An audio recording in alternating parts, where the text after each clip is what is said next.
High alert ಅಂದರೆ ಒಂದು ಕಡೆ BJP ಹೈಕಮಾಂಡ್, ಇನ್ನೊಂದು ಕಡೆ ಕಾಂಗ್ರೆಸ್ನ ಹೈಕಮಾಂಡ್. ಒಂದು ಕಾಲ್ತುಳಿತ ಪ್ರಕರಣದ ವಿಚಾರಕ್ಕೆ ಸಂಬಂಧಪಟ್ಟಂತೆ ಏನು ಪಾಡುಪಡ್ತಾ ಇದ್ದಾರೆ ಇವರು.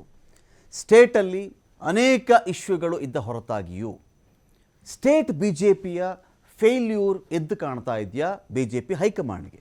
ಕಾಮನ್ ಮ್ಯಾನ್ಗೆ ಬಿಟ್ಬಿಡಿ, BJP ಹೈಕಮಾಂಡೇ ಇದ್ರ ಬಗ್ಗೆ ಅಸಮಾಧಾನ ಇಟ್ಕೊಂಡಿದೆ ಅಂತ ಒಂದು ಭಾಗ. At the same time Congress ಹೈಕಮಾಂಡ್ಗೆ ಒಂದಷ್ಟು ಬೇಡದ ಇಶ್ಯೂಗಳು ರೈಸ್ ಆಗ್ತಾ ಇದೆಯಾ, ಶೂನ್ಯದಿಂದ ಉದ್ಭವಿಸಲ್ಪಡ್ತಾ ಇದೆಯಾ ಅನೇಕ ಇಶ್ಯೂಗಳು. ಇವರೇ ತೆಗೆದುಕೊಂಡು ಹೋಗಿ ತಾಂಬೂಲ ತಟ್ಟೆಯಲ್ಲಿಟ್ಟು BJP ಕೈಗೆ ಇಶ್ಯೂಗಳನ್ನು ಕೊಡ್ತಾ ಇದ್ದಾರಾ? ಬುಡ ಕೊಡ್ತಾ ಇದ್ದಾರೋ, ಜಾತಿಗಣತಿ ವಿಚಾರ ಕೊಡ್ತಾ ಇದ್ದಾರೋ, ಅಥವಾ ಈ ಕಡೆ ಬಂದಾಗ ಕಾಲ್ತುಳಿತ ವಿಚಾರವನ್ನು ಕೊಡ್ತಾ ಇದ್ದಾರೋ? ರೀಸೆಂಟ್ ವಿಚಾರಗಳ ಬಗ್ಗೆ ನಾನು ಮಾತಾಡ್ತಾ ಇದ್ದೀನಿ.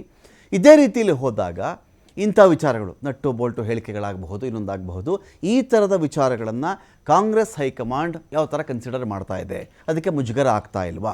ಇದನ್ನು ಮರೆಮಾಚುವುದಕ್ಕೆ ಅಥವಾ ಇಶ್ಯೂ ಡೈವರ್ಷನ್ಗೋಸ್ಕರವಾಗಿ ಜಾತಿಗಣತಿ ಮಾಡಿಬಿಡ್ತೀವಿ, ಮತ್ತೆ ಸಮೀಕ್ಷೆ ಮಾಡಿಬಿಡ್ತೀವಿ. ಜಾತಿಗಣತಿ ಬಗ್ಗೆ ಹೇಳಾಗಿದೆ ನರೇಂದ್ರ ಮೋದಿ ಅವರು ಅಥವಾ ಕೇಂದ್ರದ BJP. ಜಾತಿಗಣತಿ ಮಾಡುವುದೇನಿದ್ದರೂ ಕೇಂದ್ರದ ಕೆಲಸ, ರಾಜ್ಯಗಳ ಬಾಪ್ತು ಅಲ್ಲ, ಅದು ರಾಜ್ಯಗಳ ವ್ಯಾಪ್ತಿಗೆ ಅದು ಬರಲ್ಲ ಅಂತ ಹೇಳಿದ್ಮೇಲೆ ಮತ್ತೆ ಸಮೀಕ್ಷೆ ಮಾಡಿಸ್ಬಿಡ್ತೀವಿ. ಸೊ ಒಂದೊಂದು ಡೈವರ್ಷನ್. ಇದ್ದಕ್ಕಿದ್ದಂಗೆ ನಾವು ದಯಾನಂದ್ ಅವ್ರನ್ನ ಸಸ್ಪೆಂಡ್ ಮಾಡಿಬಿಡ್ತೀವಿ, ಕಮಿಷನರೇ ಸಸ್ಪೆಂಡ್ ಮಾಡಿಬಿಟ್ಟಿದ್ದೀವಿ. ನಾವು ಯಾವ ತನಿಖೆ ಹೇಳಿತ್ತು? Magisterial enquiry, judicial enquiry, CID enquiry. ಇದರಲ್ಲಿ ಕಮಿಷನರ್ ಆಫ್ ಪೊಲೀಸ್ ಬೆಂಗಳೂರು ಇವ್ರು ತಪ್ಪಿತ್ತು ಅಂತ ಹೇಳಿತಾ? ನಿಂತ ಹೆಜ್ಜೆಯಲ್ಲಿ ಸಸ್ಪೆಂಡ್ ಆಗಿಬಿಟ್ರು ಅವರು. ಏನೋ ಕ್ರಮ ಜರುಗಿಸಿದ್ದೀವಿ.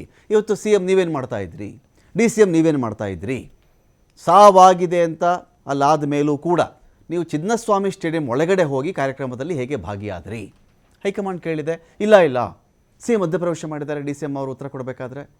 ಇಲ್ಲ ಅವ್ರಿಗೂ ಗೊತ್ತಿರಲಿಲ್ಲ, ನನಗೂ ಗೊತ್ತಿತ್ತು, ತಡವಾಯಿತು ನಮಗೆ ಅಂಥೇಳಿ. ಇದೆಲ್ಲದರ ಆಚೆಗೆ ಪ್ರಶ್ನೆ ಏನು ಅಂತ ಹೇಳಿದ್ರೆ, ಎರಡೂ ಹೈಕಮಾಂಡ್ಗಳಿಗೆ ಸ್ಟೇಟ್ನ BJP ಆಗಲಿ ಕಾಂಗ್ರೆಸ್ ಆಗಲಿ ಒಂಥರ ನುಂಗಲಾರದ ಬಿಸಿ ತುಪ್ಪವಾಗಿದೆಯಾ?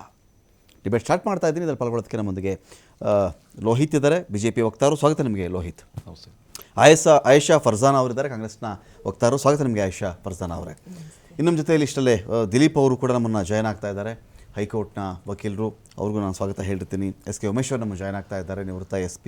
ಅವ್ರಿಗೂ ನಾನು ಸ್ವಾಗತ ಮಾಡ್ಕೊಳ್ತೀನಿ. ನನ್ನ ಫಸ್ಟ್ ಪಾಯಿಂಟು ಲೋಹಿತ್ ಕೇಳಿಬಿಡ್ತೀನಿ. ಲೋಹಿತ್, ಈಗ ಒಂದು ಕಡೆ BJP ಹೈಕಮಾಂಡ್ ಕೂಡ ಸ್ಟೇಟ್ BJPಯ ಬಗ್ಗೆ ಅಷ್ಟೊಂದು ಸಮಾಧಾನವಾಗಿದ್ದಂತೆ ಕಾಣಿಸ್ತಾ ಇಲ್ಲ ಅಂಥೇಳಿ ಅನೇಕ ಇಶ್ಯೂಗಳನ್ನು ಆಡಳಿತಾರೂಢ ಪಕ್ಷದ ಕಡೆಯಿಂದ, ಸರ್ಕಾರದ ಕಡೆಯಿಂದ ನಿಮಗೆ ಸಿಕ್ಕ ಹೊರತಾಗಿಯೂ ಎಫೆಕ್ಟಿವ್ ಆಗಿ ನೀವು ಹ್ಯಾಂಡಲ್ ಮಾಡಲಿಲ್ಲ ಅಂತ ಒಂದು ಅಸಮಾಧಾನ ಸೆಂಟ್ರಲ್ BJPಗೆ ಅಂತ. ಇಲ್ಲ, ತಪ್ಪು ಕಲ್ಪನೆ ಅದು.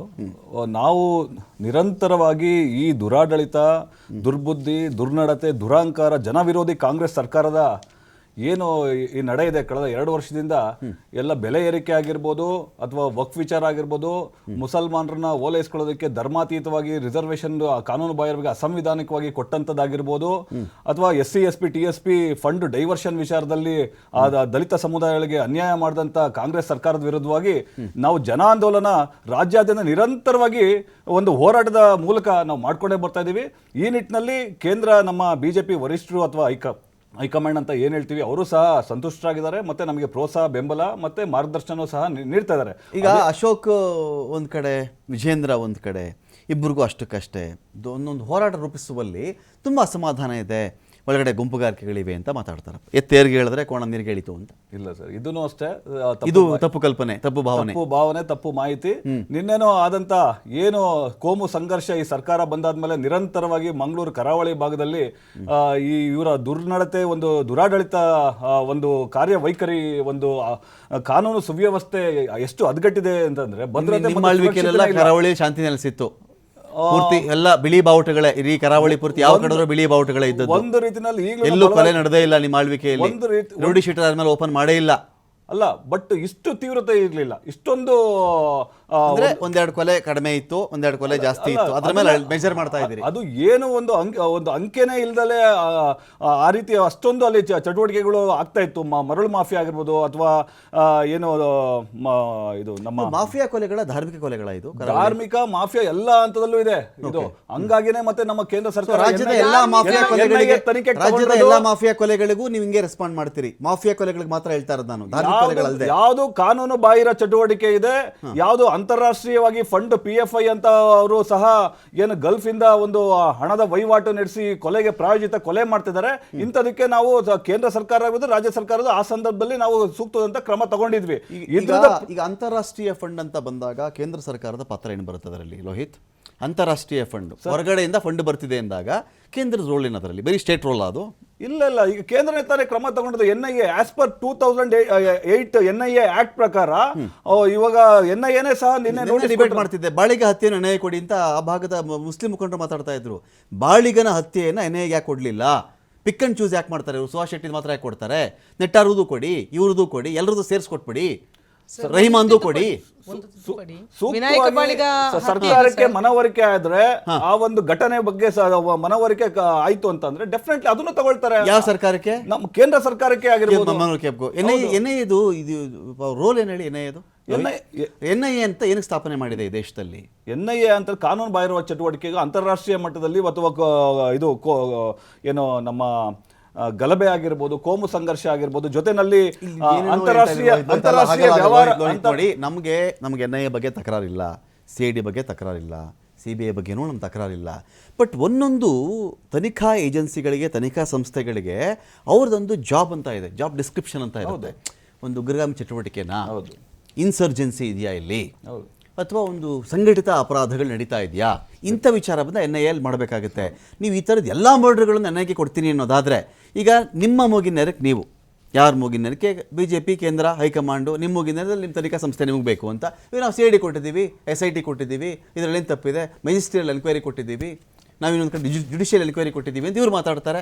ಅವ್ರವ್ರ ಮೂಗಿನ ನೆರಕ್ಕೆ ಅವ್ರ ತನಿಖೆ ಮಾಡಿಸ್ಕೊಂಡ ಇದೇ ಪ್ರಕ್ರಿಯೆಗಳನ್ನ ಪಾಲನೆ ಮಾಡ್ಕೊಂಡೇನೆ ಸಹ ಏನು ಆದಂತ ಇತ್ತೀಚೆಗೆ ಮಂಗಳೂರು ಕರಾವಳಿ ಭಾಗದಲ್ಲಿ ಇತ್ತೀಚೆಗೆ ನಿರಂತರವಾಗಿ ಹಲವಾರು ಕೊಲೆಗಳಾಗ್ತಾ ಇದೆ. ಇದು ಪ್ರಾಯೋಜಿತ ಕೊಲೆ, ಸಾಕಷ್ಟು ಫಂಡಿಂಗ್ ಹೊರಗಡೆಯಿಂದ ಹೊರದೇಶದಿಂದ ಆಗಿದೆ ಅನ್ನೋ ನಿಟ್ಟಿನಲ್ಲೇನೆ ಇದು ತನಿಖೆಗೆ NIA ತಗೊಂಡ್ರಂತದ್ದು.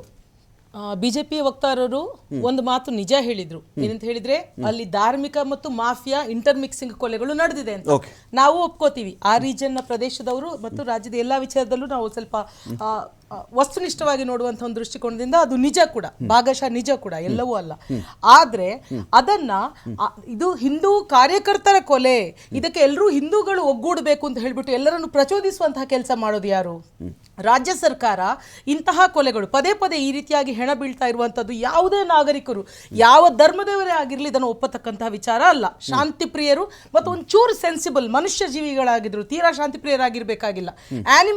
ಆನಿಮಲ್ಗಳು, ಕಾಡು ಪ್ರಾಣಿಗಳು ಕೂಡ ಹಾಗೆ ಮಾಡಲ್ಲ, ಆ ರೀತಿಯಾಗಿ ಮಾಡುವಂಥದ್ದು. ಈಗ ರಾಜ್ಯ ಸರ್ಕಾರ ಅದಕ್ಕೋಸ್ಕರ ಕೆಲವೊಂದು ಕ್ರಮಗಳನ್ನ ಕೈಗೊಂಡು ಅಲ್ಲಿನ ಪೊಲೀಸ್ ವರಿಷ್ಠಾಧಿಕಾರಿಗಳನ್ನ ಬದಲಿಸಿದೆ, ಕೆಲವೊಂದು ಮೇಲ್ಮಟ್ಟದ ಅಧಿಕಾರಿಗಳನ್ನು ಬದಲಿಸಿದೆ. ನಿನ್ನೆ ಬಿಜೆಪಿಯ ಮುಖಂಡರು ಹೋಗಿ ಇದೆಲ್ಲ ಇಲ್ಲಿ ನಡೆಯಲ್ಲ, ಮುಂದೆ ನಾವೇ ಸರ್ಕಾರ ಬರ್ತೀವಿ ಅಂತ ಹೇಳ್ಬಿಟ್ಟು ಇವರು ಕೂಡ ಇವಾಗ ಅವ್ರು ಕೊಂದವರು ಗೂಂಡಾಗಳು, ಒಂದು ಪಕ್ಷದ ಪ್ರತಿನಿಧಿಗಳು ಆ ರೀತಿಯಾಗಿ ಪೊಲೀಸ್ಗಳಿಗೆ ಬೆದರಿಕೆ ಹಾಕಿಕೊಂಡು ಬರಬಹುದಾ? ಇದು ಸರಿನಾ? ನ್ಯಾಯ ವ್ಯವಸ್ಥೆಗೆ, ಕಾನೂನು ಸುವ್ಯವಸ್ಥೆಗೆ ಪಕ್ಷಗಳು